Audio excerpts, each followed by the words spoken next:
Welcome to my channel. I'm Scott, and if you want to catch my newest video, I post one every day at 8 a.m. In this video, I am going to walk you through the process of valuing Sirius's stock by analyzing their financial statements and dissecting their financial ratios so we can determine if it's a buy or sell. Sirius XM is a company that provides satellite radio and online radio services in the US. It was formed by the 2008 merger of Sirius Satellite Radio and XM Satellite Radio. In 2019, the company purchased the streaming music service Pandora. Sirius has 35 million subscribers. The company has a 70% equity interest in Sirius XM Canada. Let's get started with the model. This is a large cap company, market cap $28.1 billion. They're trading at $6.52 a share, and they have 4.3 billion shares outstanding. Let's look at the financials. The way you value a company is you forecast the future free cash flows,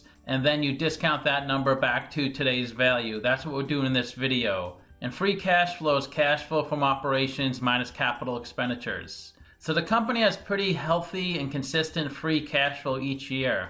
Net income is the profit and loss on the income statement. It's revenue minus expenses. The net income is up and down, but it's positive and looks pretty good each year. Revenue is the sales for the company, and that looks really good. It's growing every single year. Their net profit margin also looks good. It's between 12 and 20%. Net profit margin is net income divided by revenue. It's how well you convert revenue into profit. In the trailing 12 months, they converted 13% of their revenue into profit. That means 87% went towards expenses. This is the company's income statement. The top line is the revenue, the sales, and they had their highest revenue in the trailing 12 months, $7.9 billion. Below that is the cost of revenue. These are the expenses that are directly related to generating the revenue. Below that is gross profit. That was $4.4 billion, same as last year, $4.4 billion. Their operating expenses are $2.6 billion. So they have pretty good operating income, $1.7 billion, and it's been that amount pretty much the past 4 years. The company does have a good amount of debt, but they can easily cover their interest payments with their operating income. In the trailing 12 months, they had $400 million in interest payments. Then they have a little bit of other income and expenses. And the bottom line of the income statement is the net income. In the trailing 12 months, that was $1 billion.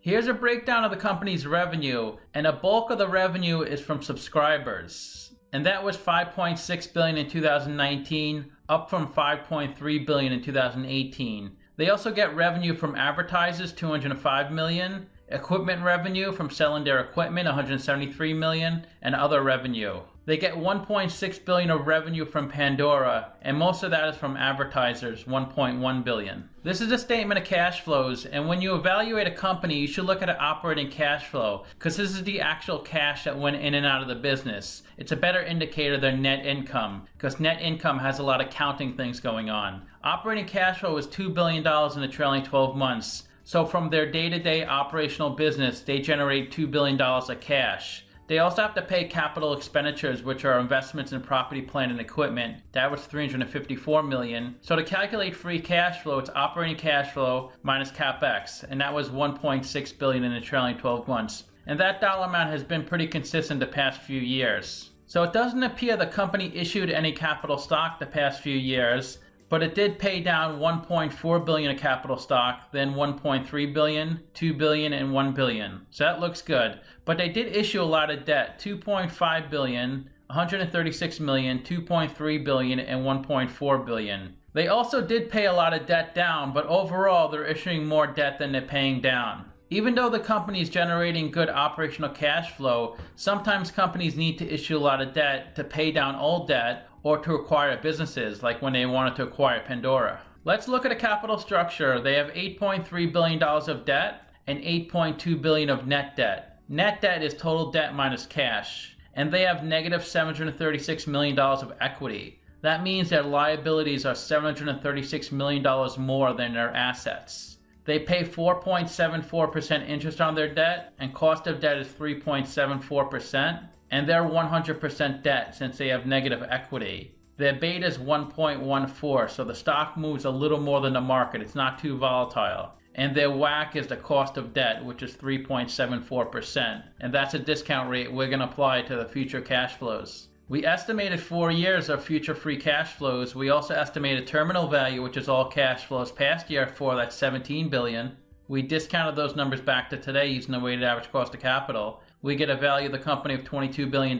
We divide that by 4.3 billion shares. And we get a calculated stock price of $5.21. They're trading at $6.52, so they're trading at a 25% premium. It's a sell according to the model. Simply Wall Street values this company at $807, so they're saying the stock is undervalued. They're saying it's a buy. This is a stock price the last 5 years, so it's been pretty steady. It did have a nice incline for a couple years, but then it's been pretty flat since 2018. It looks like the stock peaked about $8 a few years back. The company pays about a 1% dividend. They were paying 1 cent for a while, then raised it to 2 cents recently. If you invested $10,000 into this company 10 years ago and you reinvested the dividends, you'd have $52,000 today. If you did not reinvest the dividends, you'd have $51,000 today. There was a lot of opposition between a merger of Sirius and XM. They felt this may result in a monopoly. The FCC approved the merger, saying it would not become a monopoly because of the competition on the internet.